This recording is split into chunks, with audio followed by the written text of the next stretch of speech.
Pocket Full of Colors, The Magical World of Mary Blair, Disney Artist Extraordinaire. Under a wide blue sky, on a red dirt road, in a lemon-yellow house, there lived a little girl named Mary. Other children collected marbles or dolls, but Mary collected colors of every shade and every hue.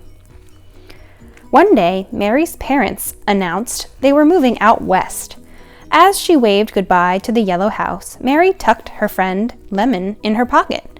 Mary would miss the happy home, but she had new colors to collect. Driving across the sun-bleached desert, Mary spied russet, taupe, and sienna. When she arrived in California, she glimpsed the azure ocean and found groves of golden fruit dripping from viridian trees. In the city, she discovered steel gray buildings and mauve-tinted skies. Mary opened her sketchbook. She mixed her paints. She would save these shades for just the right time. When she was older, Mary went to art school. She met Lee. He showed her rosy pink and blushing red. She kept those colors in her heart. Together, Mary and Lee painted rainbows, but it was the Great Depression and people were poor. No one was buying rainbows, except one place. Mary landed a job at Walt Disney Studios, one of the first women ever to be hired. Finally, a place for her colors to run and dance and play as they pleased.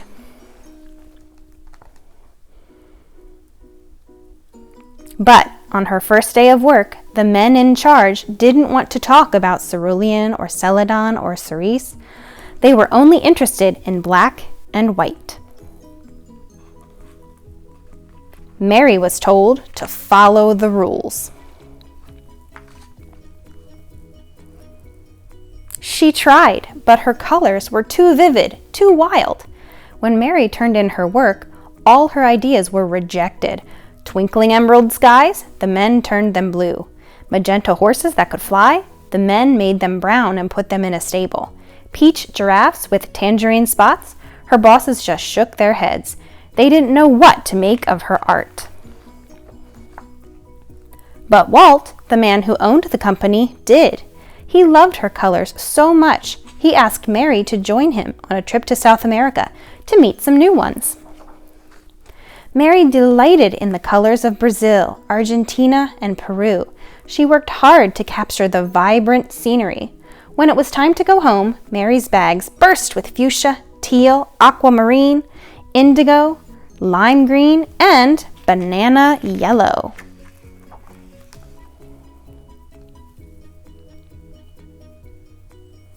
After Mary returned to Disney, her concept art for the studio's upcoming films grew even more adventurous as she drew upon the eye-popping shades she'd observed in South America.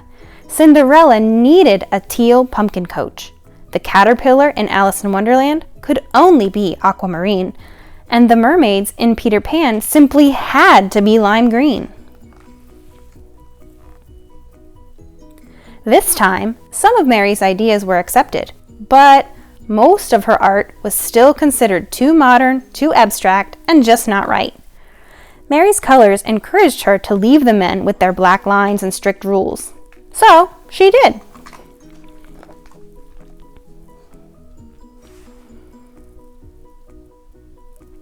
Mary quickly found new work designing advertisements, illustrating picture books for children, and creating sets for plays and television commercials.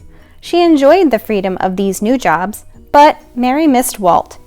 Then one day, out of the blue,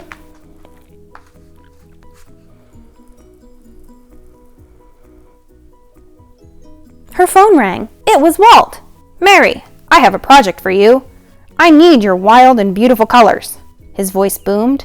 Walt explained his idea to build a magical ride that would teach people about cultures from around the world. The ride had to be full of color, which meant there was only one person for the job. "Mary, you know all about colors that I never even heard of before."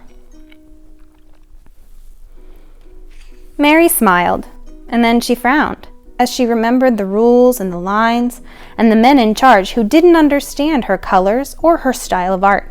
There was only one way to answer.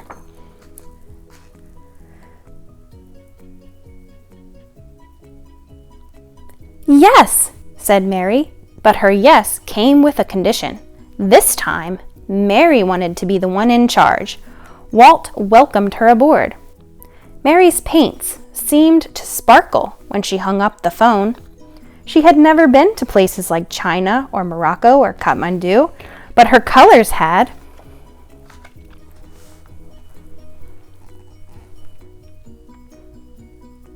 Sitting down to work, she squeezed out dabs of paint. Lemon yellow, aquamarine and azure, mauve, taupe, tangerine, russet, sienna, and steel gray, celadon, cerulean, cerise, magenta, teal, indigo, and emerald shined from her palette. And when she picked up her brush, the colors Mary had so carefully collected all her life took her on a trip around the globe. When the work was done and the ride opened, people gasped in awe. It's a Small World was a sensation. When it was Mary's turn to take the ride, she leaned back in the boat and let her colors wash over her. It was a world of laughter, a world of smiles, and color, color, color everywhere. This at last was Mary's world.